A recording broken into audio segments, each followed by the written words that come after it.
إن الحمد لله نحمده ونستعينه ونستغفره ونعوذ بالله من شرور أنفسنا وسيئات أعمالنا. من يهده الله فلا مضل له ومن يضلل فلا هادي له، وأشهد أن لا إله إلا الله وحده لا شريك له، وأشهد أن محمدا عبده ورسوله. يا أيها الذين آمنوا اتقوا الله حق تقاته ولا تموتن إلا وأنتم مسلمون. يا أيها الناس اتقوا ربكم الذي خلقكم من نفس واحدة وخلق منها زوجها وبث منهما رجالا كثيرا ونساء، واتقوا الله الذي تساءلون به والأرحام إن الله كان عليكم رقيبا. يا أيها الذين آمنوا اتقوا الله وقولوا قولا سديدا يصلح لكم أعمالكم ويغفر لكم ذنوبكم، ومن يطع الله ورسوله فقد فاز فوزا عظيما. أما بعد، أيها المسلمون والمسلمات، اعلموا أن دين الإسلام دين الجمال والكمال، أمر بطهارة القلب والبدن. قال الله تعالى: ما يريد الله ليجعل عليكم من حرج ولكن يريد ليطهركم وليتم نعمته عليكم لعلكم تشكرون. وأمر بتطهير أماكن العبادة من الشرك والدنس. قال تعالى: وطهر بيتي للطائفين والقائمين والركع السجود. ووصف الله عز وجل الرسل بنقاء القلوب، فقال عن إبراهيم عليه الصلاة والسلام: إذ جاء ربه بقلب سليم. وحفظ الله عز وجل نبينا محمدا صلى الله عليه وسلم وهو في صغره من أدواء الصدور. قال أنس كما في صحيح مسلم: أتى جبريل للنبي صلى الله عليه وسلم وهو يلعب مع الغلمان، فأخذه فصرعه فشق عن قلبه، فصرعه أي طرحه، فشق على قلبه فاستخرج القلب منه علقة، فقال: هذا حد الشيطان منك.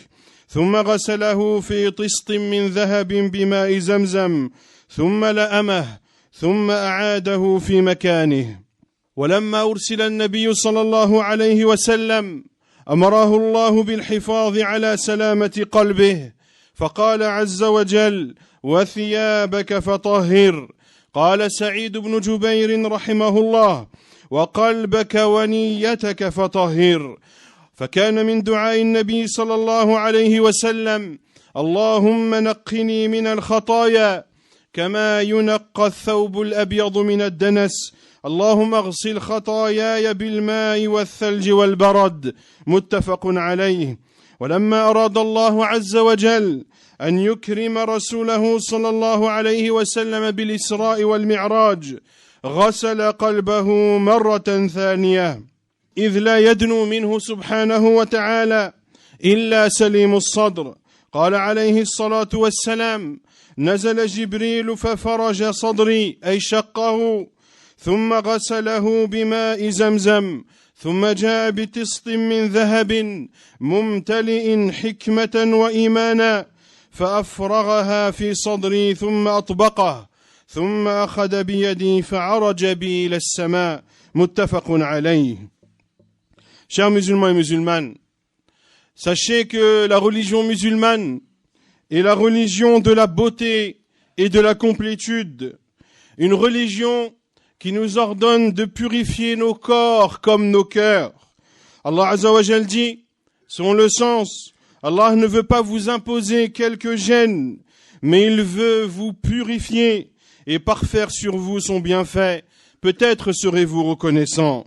Allah Azza wa Jal nous a également ordonné de purifier les endroits d'adoration, de les purifier de toute forme de polythéisme et de toute forme de souillure. Il dit Azza wa Jal: et purifie ma maison pour ceux qui tournent autour, pour ceux qui s'y tiennent debout, c'est-à-dire pour y prier et se prosternent. Allah Azza wa Jal a également qualifié ses prophètes et envoyé alayhimus salam comme étant des personnes dont le cœur est saint, dont le cœur est pur. Il dit Azza wa Jal, en parlant de Ibrahim alayhi salam, quand il vint à son Seigneur avec un cœur saint. Également le prophète Allah Azza wa Jal a protégé notre prophète Muhammad sallallahu alayhi wa sallam. Il a protégé son bien-aimé sallallahu alayhi wa sallam alors qu'il était enfant. Il l'a protégé de toutes les maladies du cœur. Anas radiyallahu anhu dit, Jibril alayhi salam est venu au prophète sallallahu alayhi wa sallam alors qu'il jouait avec d'autres enfants. Il l'a pris, c'est-à-dire Jibril alayhi salam a pris le prophète sallallahu alayhi wa sallam et l'a mis à même le sol. Puis, il a ouvert sa poitrine et en a extrait son cœur. Et du cœur, il a enlevé une tache de sang épaisse. Et il a dit, c'est-à-dire Jibril, ceci est la part du diable en toi. Puis, Jibril alayhi salam a nettoyé le cœur du prophète sallallahu alayhi wa sallam dans une coupole d'or avec l'eau de Zamzam. Puis, il a remis le cœur à sa place et a refermé l'ouverture. Et lorsque le prophète sallallahu alayhi wa sallam a reçu la révélation, et lorsqu'Allah Azza wa Jal lui a ordonné de transmettre le message, il lui a ordonné de préserver son cœur. Lorsqu'il dit subhanahu wa ta'ala, en s'adressant à son prophète sallallahu alayhi wa sallam, wa thiyabaka fatahhir, et tes vêtements purifie-les. Saïd ibn Jubayr rahimahullah a dit, c'est-à-dire ton cœur et ton intention, tu te dois de purifier. Et faisait partie des invocations du prophète alayhi salatu wassalam. Ô Allah, purifie-moi de mes péchés, comme le vêtement blanc est purifié des taches. Ô Allah, nettoie mes péchés avec de l'eau, avec de la neige et de la grêle, rapporté par Al-Bukhari et Muslim.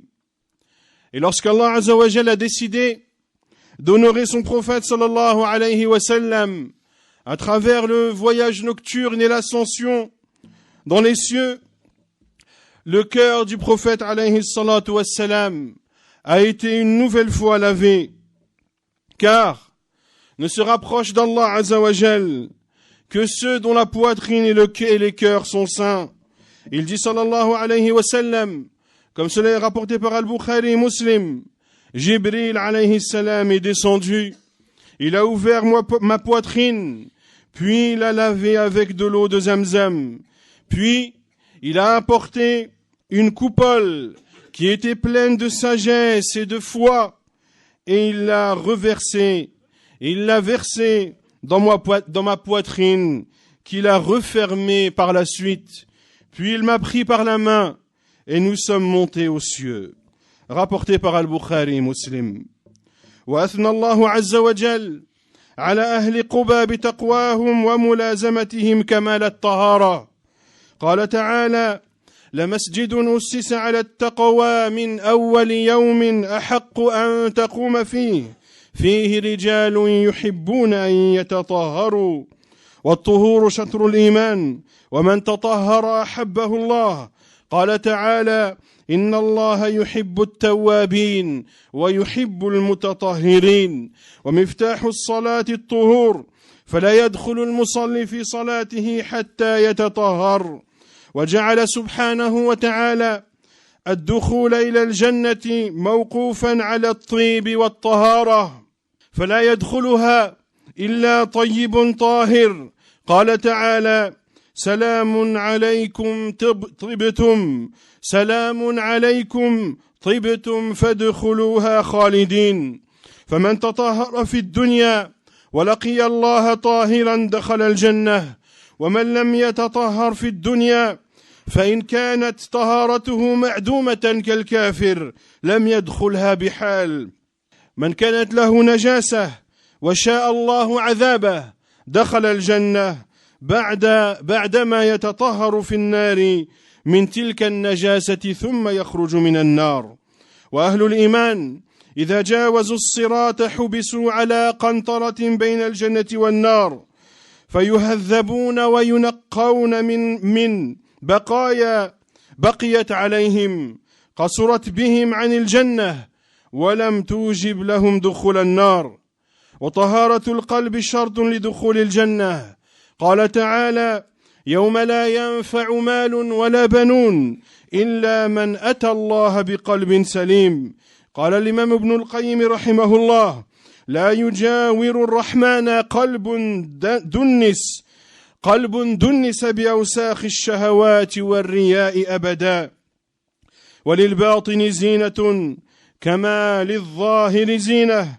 ومن دعاء النبي صلى الله عليه وسلم: اللهم زينا بزينة الإيمان.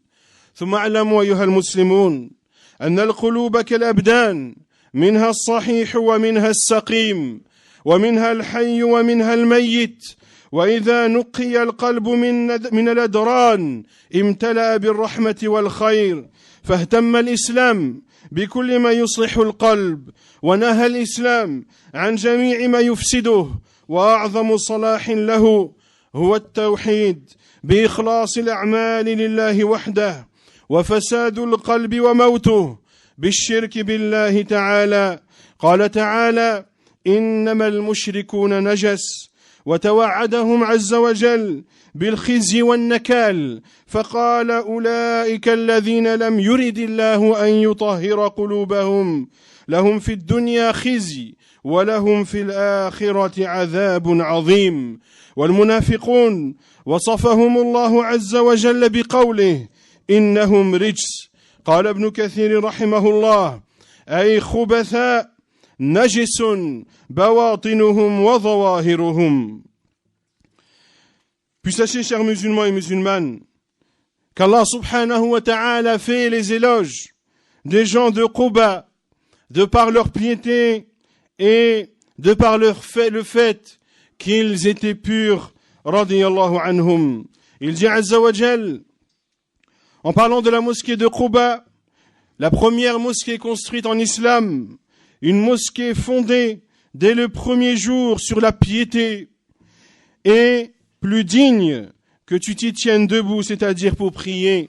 On y trouve des gens qui aiment se purifier. Et sachez que la purification est la moitié de la foi. Et celui qui se purifie, Allah l'aime. Il dit azza wa jal dans Surat Al-Baqarah, le verset 222 selon le sens: Allah aime ceux qui se repentent et il aime ceux qui se purifient. La purification est également la clé de la prière. Ainsi, celui qui veut accomplir la prière ne peut l'accomplir qu'après s'être purifié. De même que l'entrée au paradis. L'entrée au paradis est conditionnée à la bonté et à la pureté. N'y entre que le bon et le pur. Il dit azza wa jal selon le sens: vous avez été bons, entrez donc pour y demeurer éternellement. Vous avez été bons, c'est-à-dire que vos cœurs étaient bons et purifiés, des cœurs qui connaissent Allah, des cœurs qui aiment et craignent Allah. Également, vous avez des langues qui sans cesse évoquent Allah azza wa jal et des membres qui obéissent à Allah azza wa jal, comme l'a dit Al-Sheikh Al-Sa'di rahimahullah. Ainsi, celui qui se purifie dans cette vie d'ici-bas, puis rencontre son Seigneur subhanahu wa ta'ala purifié, entrera au paradis. Quant à celui qui ne s'est pas purifié dans cette vie d'ici-bas, si sa purification était inexistante, comme les non-musulmans, alors ils ne rentreront jamais au paradis. Quant à celui qui s'est purifié dans cette vie d'ici-bas, mais sa purification n'était pas totale, celui dont le cœur n'était pas parfaitement pur et bon, et qu'Allah azza wa jal souhaite le faire entrer au paradis, soit Allah azza wa jal le fait entrer au paradis par sa grâce et sa bonté divine subhanahu wa ta'ala, ou soit alors il le châtiera, il le fera entrer en enfer afin de s'y purifier là-bas et une fois purifié, il en sortira et pourra ainsi entrer au paradis. Et les gens de la foi, les croyants, lorsqu'ils auront traversé le pont qui est établi au-dessus de l'enfer, ils seront arrêtés dans une nacelle entre le paradis et l'enfer. Ils y seront purifiés et nettoyés des restes d'impureté qui tachaient encore leur cœur, afin de pouvoir entrer au paradis. La pureté du cœur est une condition pour l'entrée au paradis. Il dit Azza wa Jal, le jour où ne seront d'aucun profit, ni les biens, ni les enfants, sauf pour celui qui aura rencontré Allah avec un cœur saint.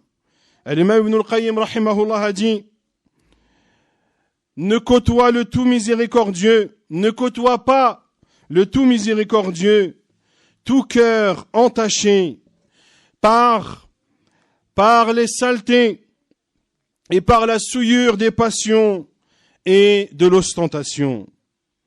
Et sachez, chers musulmans et musulmanes, que de la même façon que le caché a une beauté, l'apparent également a une beauté. Ainsi, parmi les invocations du prophète sallallahu alayhi wa sallam, ô Allah, embellis-nous par la beauté de la foi.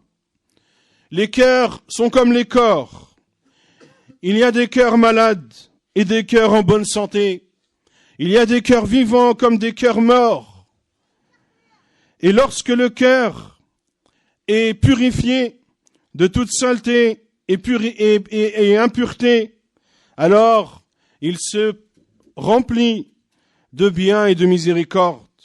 L'islam a donné une grande importance à tout ce qui réforme le cœur, de la même façon que l'islam est venu interdire tout ce qui pourrait endommager le cœur. Et la chose la plus importante à travers laquelle le cœur trouve sa réforme, il y a sans aucun doute l'unicité d'Allah Azza wa Jal, d'adorer Allah seul en lui vouant un culte sincère et exclusif. De la même façon que parmi les choses qui endommagent le cœur, voire provoquent sa mort, le polythéisme, adorer autre qu'Allah Azza wa Jal. Il dit subhanahu wa ta'ala, en parlant des associateurs, les associateurs ne sont qu'impureté. Et Allah Azza wa Jal les a menacés de l'avilissement et d'un châtiment douloureux lorsqu'il a dit subhanahu wa ta'ala, cela, Allah ne veut pas purifier leur cœur dans cette vie d'ici-bas. Dans cette vie d'ici-bas, ils auront l'avilissement et dans l'au-delà, ils auront un châtiment immense. Quant aux hypocrites, Allah Azza wa Jal les a qualifiés en disant innahum rijs, détournez-vous d'eux, ils sont une souillure. Al-Imam Ibn Kathir rahimahullah a dit, c'est-à-dire qu'ils sont mauvais et impurs, leur partie cachée comme leur partie apparente. واعلموا أيها المسلمون أن الحقد والحسد داء في القلوب إن لم يتدارك بالدعاء وسلامة الصدر أظلم به. قال صلى الله عليه وسلم لا تباغضوا ولا تحاسدوا ولا تدابروا وكونوا عباد الله إخوانا. ولما قدم رجل على النبي صلى الله عليه وسلم قال صلى الله عليه وسلم لأصحابه يطلع عليكم الآن رجل من أهل الجنة. ولما سئل عن عمله قال إني لا أجد في نفسي لأحد من المسلمين غشا ولا أحسد أحدا على خير أعطاه الله إياه. ومن دعاء المؤمنين ولا تجعل في قلوبنا غلا للذين آمنوا. والقلب سريع التأثر، أدنى معصية تؤثر فيه. قال عليه الصلاة والسلام إن العبد إذا أخطأ خطيئة نكتت في قلبه نكتة سوداء فإذا هو نزع واستغفر وتاب سقل قلبه وإن عاد زيد فيها حتى تعلو قلبه وهو الران الذي ذكر الله كلا بل ران على قلوبهم ما كانوا يكسبون. وواجب على العبد أن يغسل قلبه في كل يوم وليلة ومما ينقيه الصلوات المفروضة. قال النبي صلى الله عليه وسلم: أرأيتم لو أن نهرا بباب أحدكم يغتسل منه كل يوم 5 مرات هل يبقى من درنه شيء؟ قالوا: لا يبقى من درنه شيء. قال صلى الله عليه وسلم: فذلك مثل الصلوات الخمس يمحو الله بهن الخطايا. Puis sachez, chers musulmans et musulmanes, que la jalousie fait partie des maladies du cœur. Celui qui ne secourt pas son cœur atteint de cette maladie. Celui qui ne vient pas au secours de son cœur par la vocation d'Allah Azza wa Jal et en ayant une poitrine saine, eh bien, cette maladie assombrira son cœur. Il dit sallallahu alayhi wa sallam: ne faites pas preuve d'inimitié envers vous, ne vous jalousez pas, ne vous tournez pas les uns les autres le dos, ne vous tournez pas les uns les autres le dos, et soyez des serviteurs d'Allah, frères. Et lorsqu'un homme est venu vers le prophète sallallahu alayhi wa sallam, le prophète sallallahu alayhi wa sallam a dit à ses compagnons: va venir dans quelques instants un homme qui fait partie des gens du paradis. Et lorsque cet homme a été questionné sur les actes qu'il accomplit et qui ont fait en sorte que le prophète sallallahu alayhi wa sallam lui atteste de l'entrée au paradis de son vivant, il a répondu: je ne trompe personne parmi les musulmans et je n'éprouve aucune jalousie envers quelqu'un sur un bien qu'Allah lui a donné. Sachez que le cœur se tâche vite et que le cœur est touché très rapidement. Une petite désobéissance à Allah Azza wa Jal a un impact sur le cœur. Il dit sallallahu alayhi wa sallam: lorsque le serviteur fait une erreur, alors un point noir est inculqué dans son cœur. S'il arrête ce péché, demande le pardon et se repent à Allah Azza wa Jal, alors son cœur est nettoyé. Par contre, s'il retourne à un autre péché ou à ce péché, alors les points noirs seront ajoutés à chaque fois jusqu'à recouvrir son cœur. Et c'est le ran, le recouvrement dont Allah Azza wa Jal a cité dans le Coran, lorsqu'il dit Azza wa Jal, dans le verset 14 de Al-Mutaffifin, mais ce qu'ils ont accompli couvre leur cœur. Sachez, chers musulmans et musulmanes, qu'il est de notre devoir de nettoyer notre cœur chaque jour et chaque nuit. Et parmi les choses qui nettoient le cœur, les prières obligatoires. Le prophète sallallahu alayhi wa sallam dit: voyez-vous, si un fleuve traversait devant la porte de votre maison et que vous laviez de ce fleuve chaque jour 5 fois, restera-t-il sur cette personne une quelconque saleté?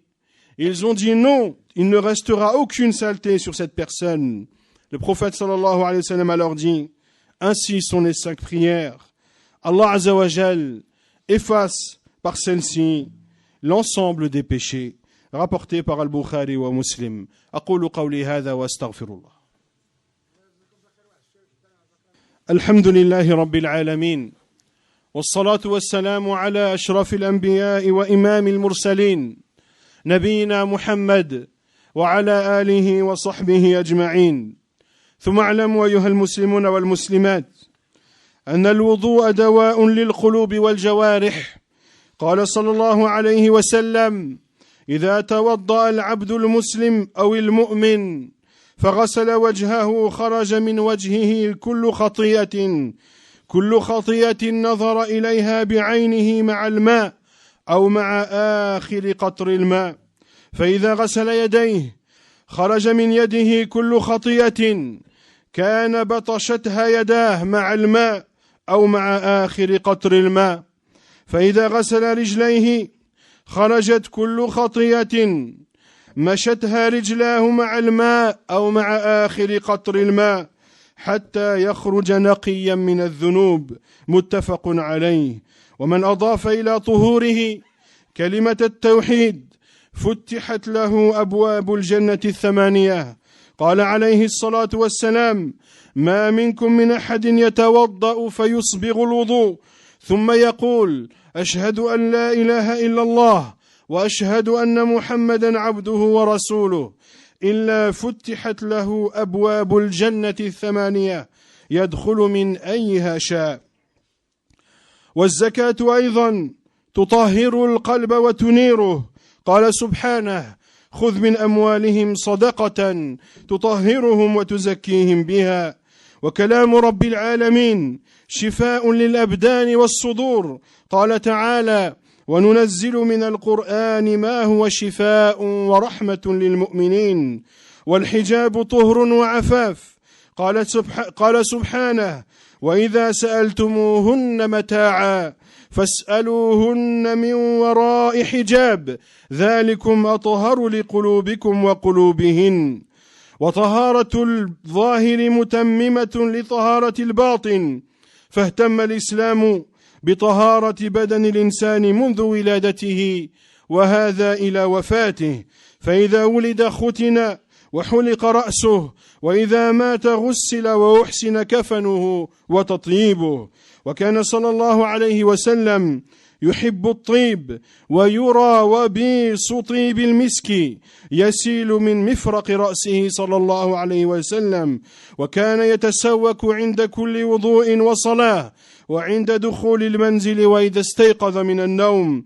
وأمر صلى الله عليه وسلم بما جاءت به الفطرة من قص الشارب وإعفاء اللحية والسواك والاستنشاق بالماء وقص الأظافر وغسل البراجم ونتف الإبط وحلق العانة وانتقاص الماء أي الاستنجاء والختان. ووقت صلى الله عليه وسلم في قص الشارب وتقليم الأظافر ونتف الإبط وحلق العانة ألا تترك أكثر من 40 ليلة.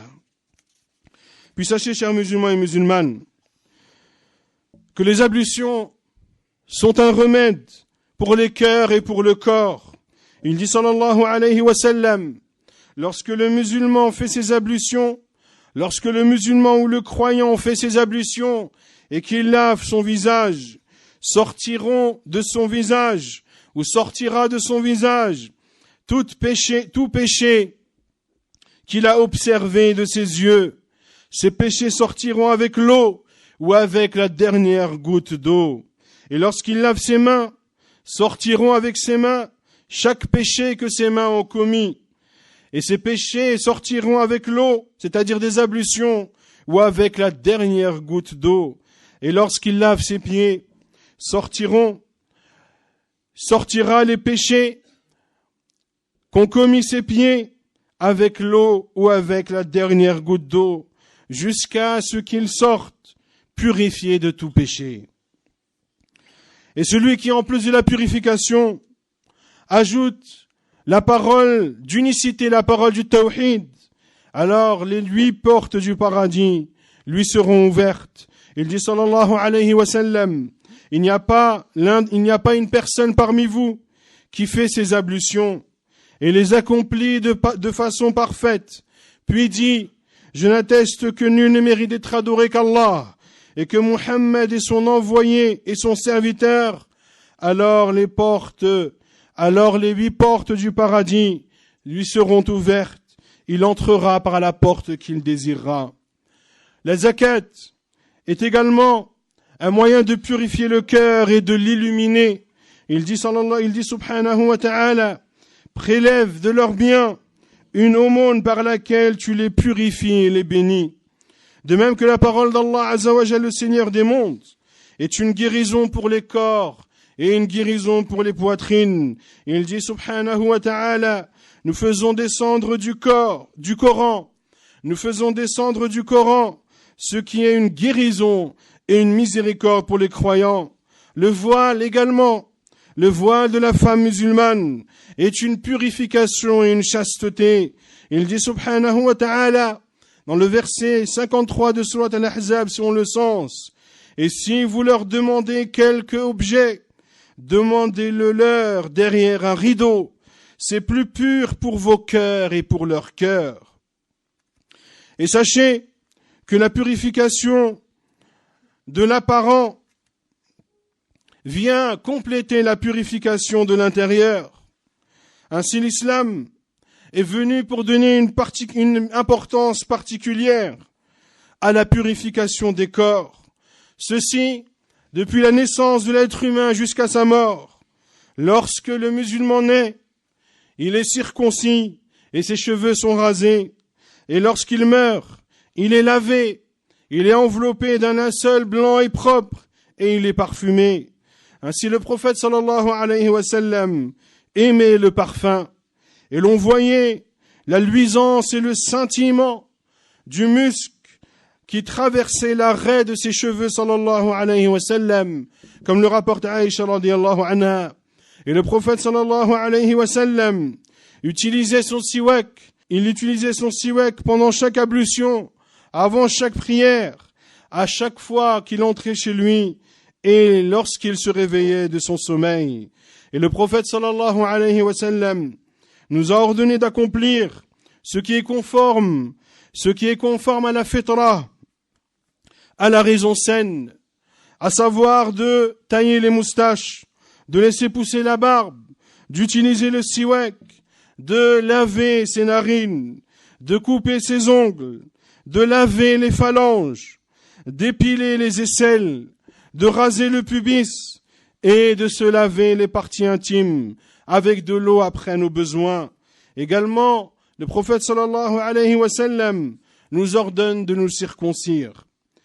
Et le prophète alayhi salatu wa sallam, en plus de ses recommandations, a donné un temps limite pour le fait de tailler les moustaches, de couper les ongles, d'épiler les aisselles et de raser le pubis. Le prophète sallallahu alayhi wa sallam nous ordonne de ne pas laisser ces dernières choses citées plus de 40 jours. وأمر صلى الله عليه وسلم كل مسلم أن يغتسل كل أسبوع فقال صلى الله عليه وسلم حق على كل مسلم أن يغتسل في كل 7 أيام يوما يغسل فيه رأسه وجسده رواه البخاري ومسلم. وكان إذا عطس عليه الصلاة والسلام وضع يده أو ثوبه على فيه وخفض بالعطاس صوته رواه أبو داود. وإذا استيقظ النائم لا يغمس يده في الإناء حتى يغسلها 3. وإذا ولغ الكلب في الإناء أمر بغسله 7 أولاهن بالتراب ووقت في مسح الخفين يوما للمقيم و3 للمسافر لئلا يتأخر غسل القدم بالماء.